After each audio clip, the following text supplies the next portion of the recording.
Hello, my name is Simmer Sky. Welcome to my YouTube channel. Please subscribe and hit that notification bell. Let's get started today, shall we? So this is going to be part one of my English garden home. We are going to be working mostly on the garden today. I do a little bit on the house, just on the exterior to kind of get a feel for what I'm wanting to do. But other than like the exterior shell, we don't do a whole lot with the home in this video. That will be video number 2.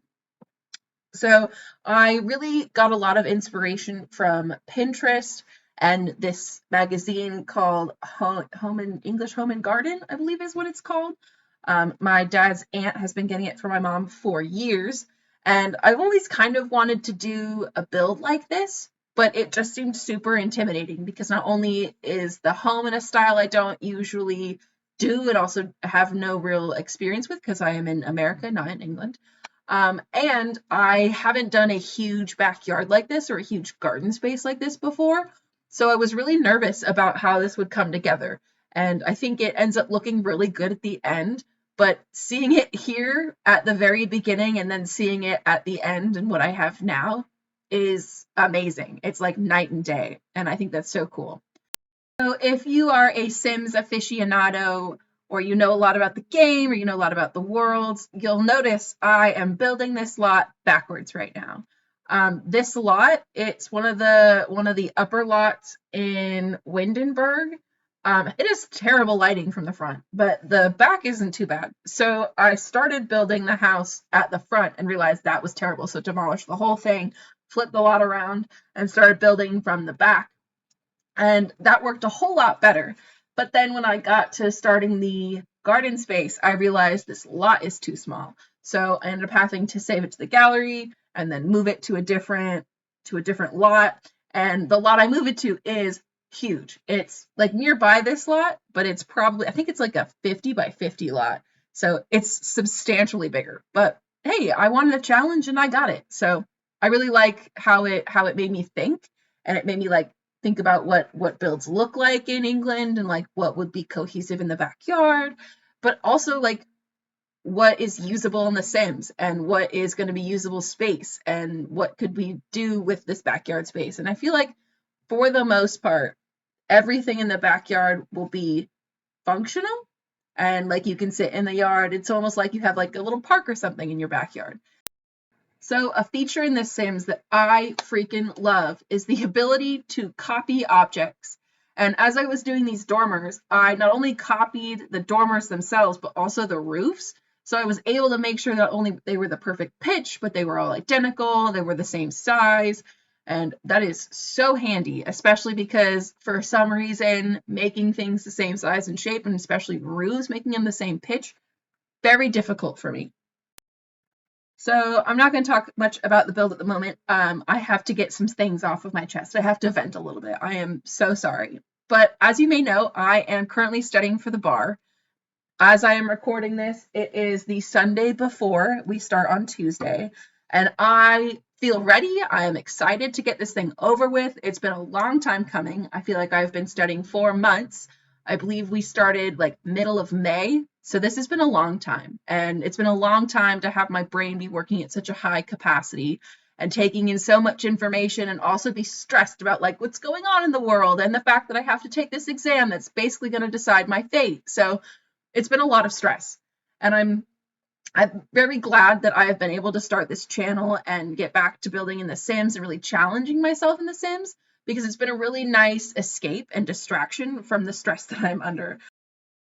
All right, so back to the build a little bit more. So as I was saying, I was taking a lot of inspiration from the English Home and Garden magazine because I didn't know what all would be in one of these gardens. I figured it wasn't all just like unused space, but I also figured it wasn't like focused a lot on making it like the perfect social backyard space, right?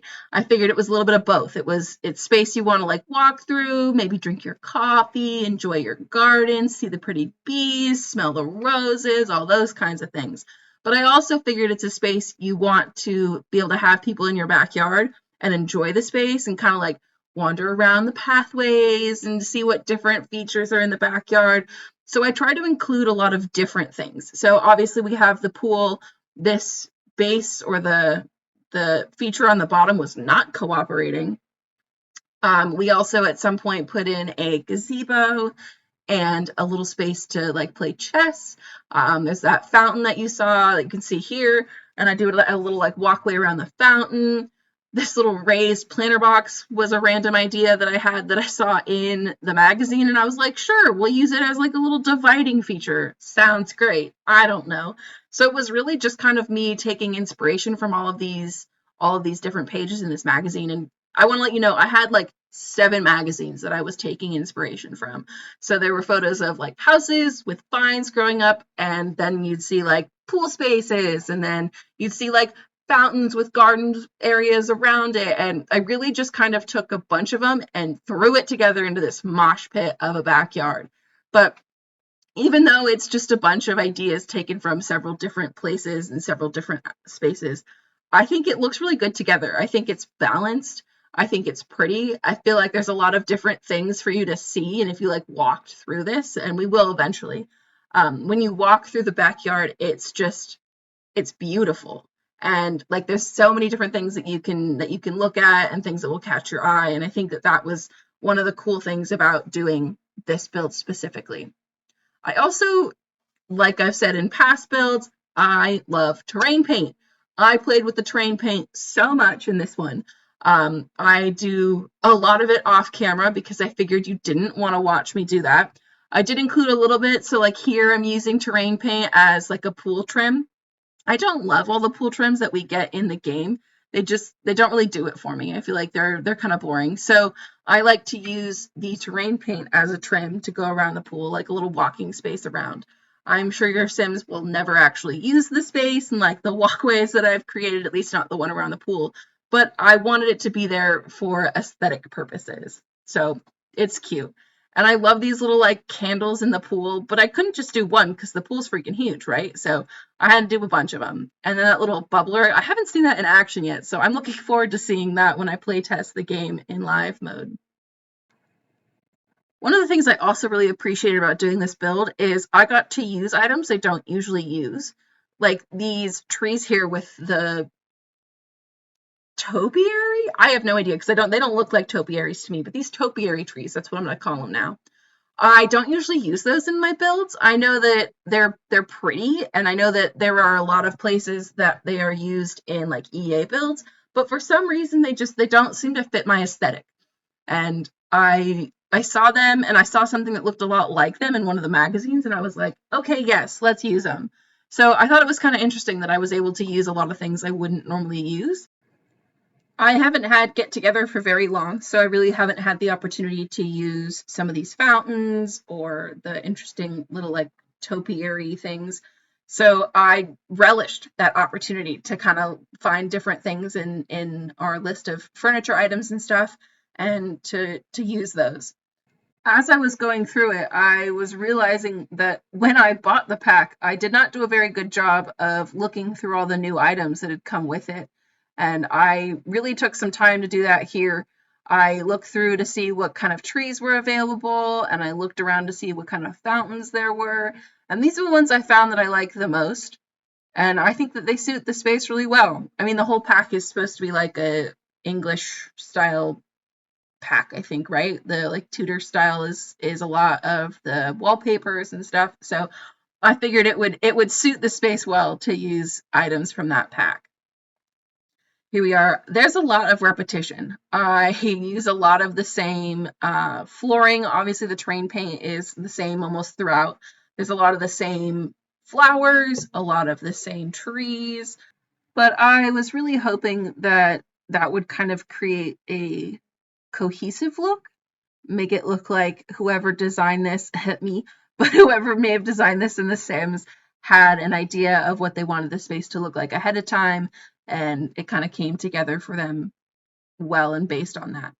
I did not have a design going in. I put the fountain down and the topiaries and a couple other things and was like, okay, sure, let's do this. It'll be fine. It'll come together. And I mean, it did, but I think it took me a lot longer than it would have if I'd had a plan. So maybe in the future with a build this size, I will have something in mind ahead of time. I'm going to give you guys a little bit of a spoiler for what may be coming next. But I think I want to do like an indoor conservatory kind of park space.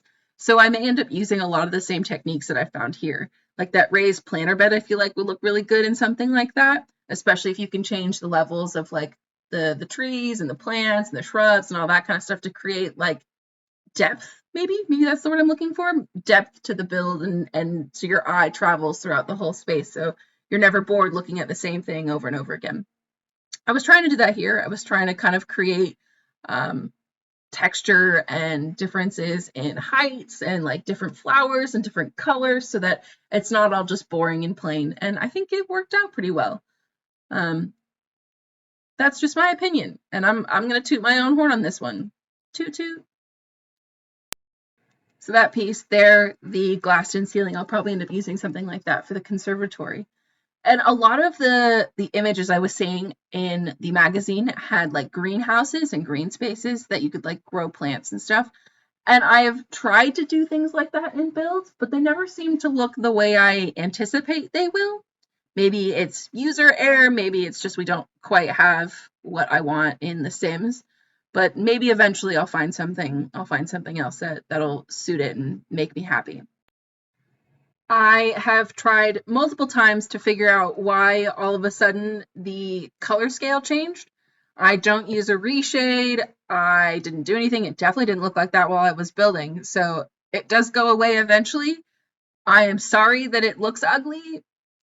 I have no control. I have no control over anything right now. So I am so sorry. But here we are building a little gazebo.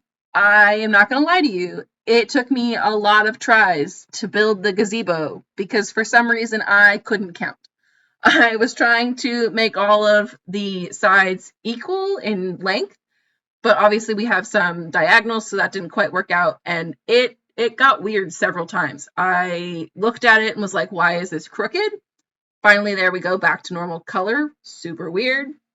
It took me more tries than I'm willing to admit, but it came together. I think it looks super cute. I would love to like sip some coffee or like maybe eat breakfast out here on my little gazebo space, look out at the cute little fountain, watch all the birds and like the bees flying through, birds and the bees, sorry. Watch all the birds and bees flying through my little garden space, look out through the forest that's surrounding the place. I think that would be so cute and so sweet. I love gazebos. I don't usually put them in my builds just because I don't usually have the space, but I think it suited this one quite well, if I do say so myself. And here we are throwing some of those topiaries in. It just looked kind of boring, but I didn't really want to add anything else. I wanted it to be kind of simple and natural looking. So I decided just to throw those in. Why not a little extra greenery? Sorry for that jump cut. I was working on this pond, and for some reason, I don't know the difference between the up terrain and the down terrain. And several times I was trying to do this, and for some reason, I kept making hills instead of valleys. So I apologize for the jump cut there, but I think it turned out pretty cute. I really like doing ponds in like a bean or like a circle shape.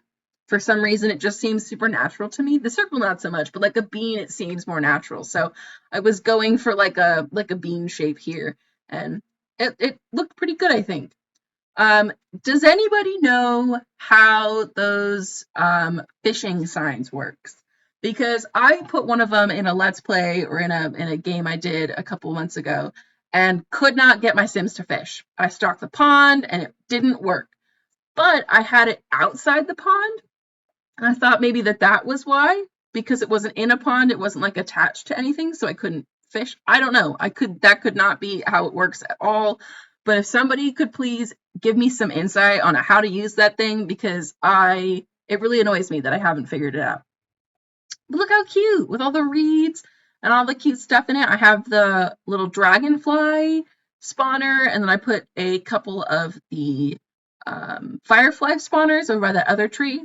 I don't think there are fireflies in England, just based on where I know fireflies are in the United States.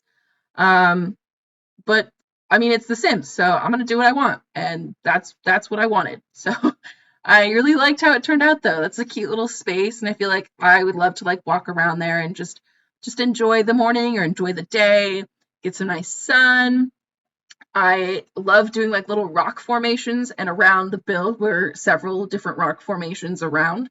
And because I don't understand debug and I don't have the time to just like dig through it, I decided to make my own.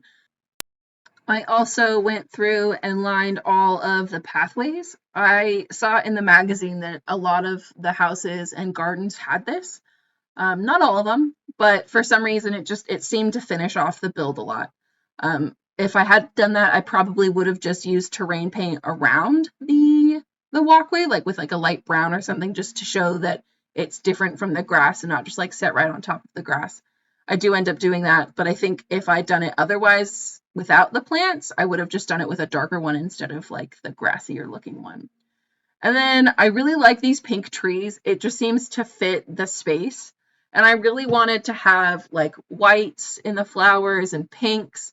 And I thought the pink trees kind of pulled that together really well.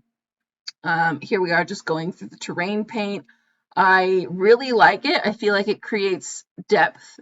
I like depth in my builds. I will say that in every single video because I use terrain paint on every single video. So I apologize if you've seen a couple of these and you continue to watch my videos and I say the same things over and over again. However, thank you so much for watching. I really appreciate you, and I hope that you're enjoying watching my various builds. So we are getting to the end of our garden space here.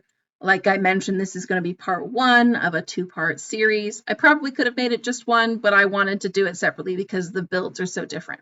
So we're just going to finish lining here, and then we'll have some screenshots of the nice little garden for you to enjoy. Well, thank you so much for joining me, and I hope you enjoyed this build. Please subscribe and come back next time. Almost forgot my outro. Sending you good vibes and happy simming.